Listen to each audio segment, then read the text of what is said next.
Alright guys, so welcome to this new little thing I'm trying, and just remember this is the first time I'm actually trying it, so please be nice. So we're going to go through this little tutorial.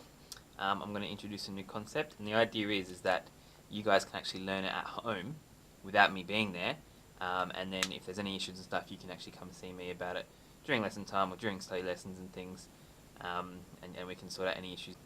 Alright, now as promised, I'm not going to be just talking blandly this whole time. We are going to have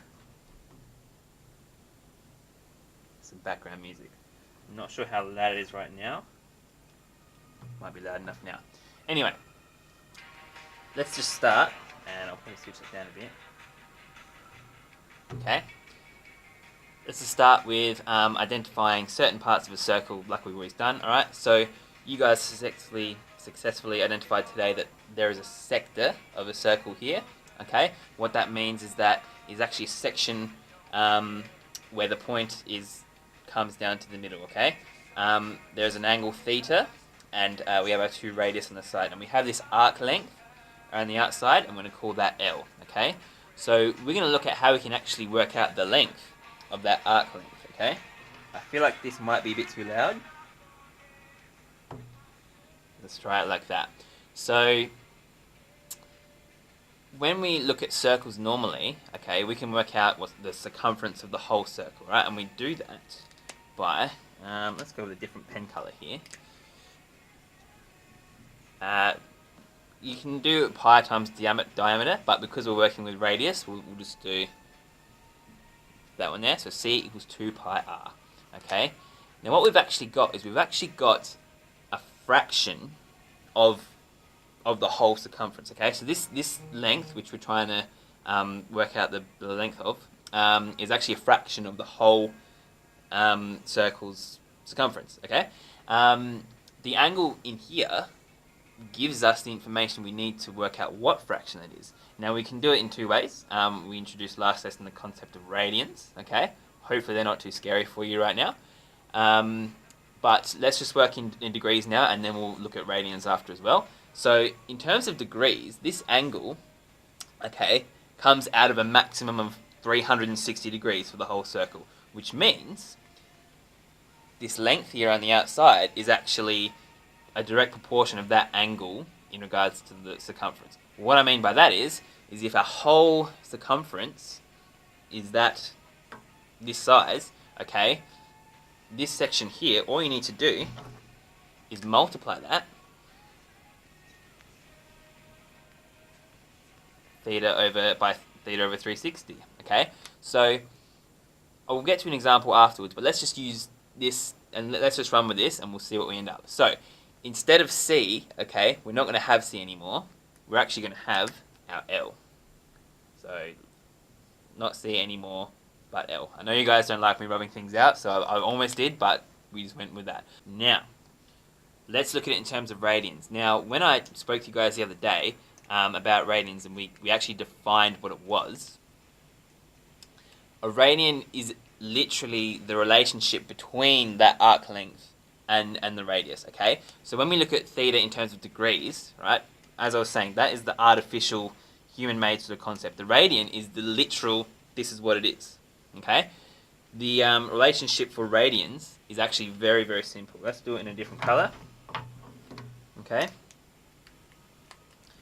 very, very simple.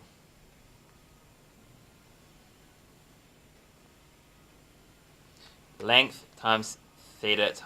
equals theta times radius. Okay, so do note down that, and I just love switching colors so much. This is actually so much fun. This one is when we look in degrees. This one is when we're looking in radians. So you can actually see it's relatively more simple. Okay? Alright. Let's also consider the fact that inside our sector there is some area. Okay?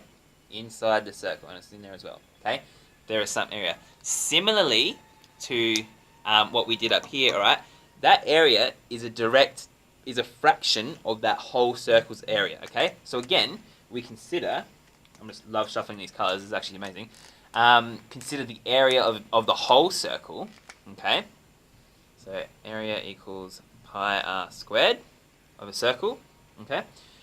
It's the exact same thing, right?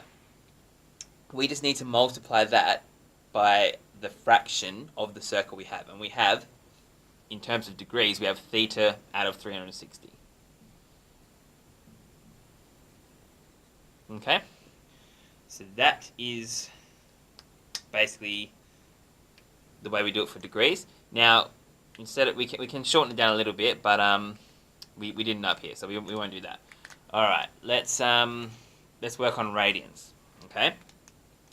Similar for radians, it's still the same sort of concept, all right, but it actually works out a lot easier. Okay, so the thing to remember, okay, is that the maximum, well, when I say the maximum, like the whole circumference of a circle, okay, in terms of radians, is actually just 2 pi. Because remember, we used the unit circle where the radius was 1, so if we plug that into just the circumference formula, where r is 1, is just 2 pi. So that is the whole circle, okay? So in terms of radians, rather than being theta out of 360, okay, we're doing pi r squared times theta out of 2 pi, okay? Because that is the most amount of degrees, okay, in our circle, right? 2 pi, that was the full revolution, whereas normally in degrees it's 360. So that's the most amount of radians, I should say. Okay, we can actually simplify this down a little bit, okay? The pi's cancel out, so we can actually change that to just theta r squared. You can either do over 2, or you can just do it as half theta r squared, okay? So again, remember that this bad boy is in degrees, and this bad boy is in radians, okay? So, let's have a look at just a normal example, okay? It's very similar to the other concepts where all you actually need to do is you have the formulas there, look at what the question is regarding or asking about, and identify which formula am I going to use and what are the parts I know, what's hopefully the one thing I don't know. If there's actually more than one thing you don't know, you need to find a way to find out all the things, well, not all the things, but at least, you know, all the things you need to know, okay? So let's pause it there. I'm going to rub this off and we're going to go for an example. Alright guys, so we're going to look at an example now. The first thing we need is our formulas, okay? The second thing we need is some background music.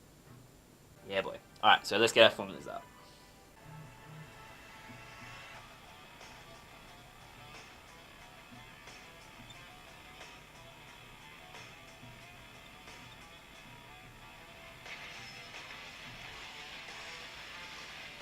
Alright guys, so the hypothetical question here .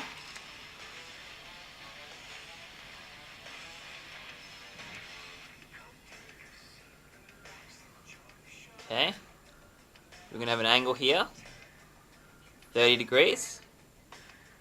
And as we worked out, okay, how to convert from degrees to radians and vice versa, alright, if I want this 30 degrees in terms of radians, okay, all we need to do is multiply by pi over 180. So, without drawing it on the board here, we can just quickly work it out that it's going to be pi on 6, okay? That's in terms of radians. Now, ultimately, my ultimate goal is I want to work out how long that side there is, the length, okay? Anyway, so, first thing we need to do is identify which formula we're actually going to use, okay? So, clearly, we're not looking for anything to do with area, so it's not going to be either of these ones. We are looking at length, alright? So it's going to be these ones. Now, in my example, I've got both degrees and radians because I'm going to go through both, but normally the question, you'll either start with degrees or you'll start with radians and just pick the right one. Or, if you were that way inclined, you could actually convert between the two and then pick which formula you want to use. Whatever you want to do is fine, as long as you do it. Okay? Alright, let's get on with it. So, let's work with the radians first, alright? Pi on 6. So, first I'll write down the formula I'm doing. So, that's it. Cool. Now I'll plug in the information that I know. So, length I don't know. Theta is pi on 6. I actually didn't give any length for this. Alright, let's just make up a length. 7 centimeters. There we go. So, now we have the required information. Chuck that in. this. Alright, cool. Then we just evaluate. L equals 7 pi on 6. Now, you could evaluate on a calculator and get something and in terms of a decimal. So add an estimate, and keep in mind I'm estimating this right now. That's going to be like 3 point. It's probably going to be 1-2-ish. Probably maybe bigger, but anyway, 3.3-ish. All right. Doesn't really matter what it is for this example. Centimeters. Okay, that's how long my arc is. Let's do it in terms of degrees. Okay, so L equals, and I'll just write out my formula.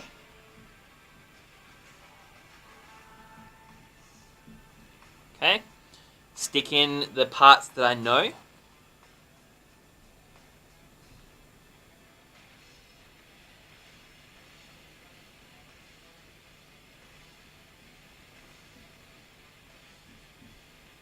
Okay, evaluating this in a calculator, I want to get the exact same thing. 3.3-ish centimeters. Okay, and that's basically how we do it. Okay, don't forget, we may have a situation where, in reverse, all right, we might actually know. We might actually not know that one, and we might actually not know that one.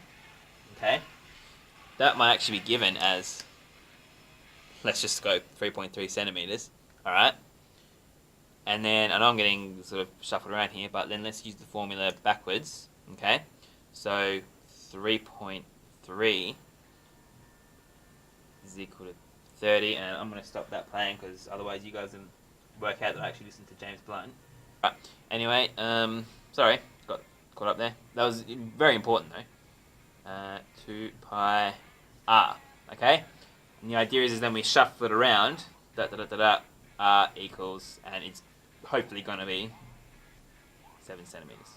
Okay, so do let me know if this video helps. Okay, there'll be questions set in terms of what you need to do.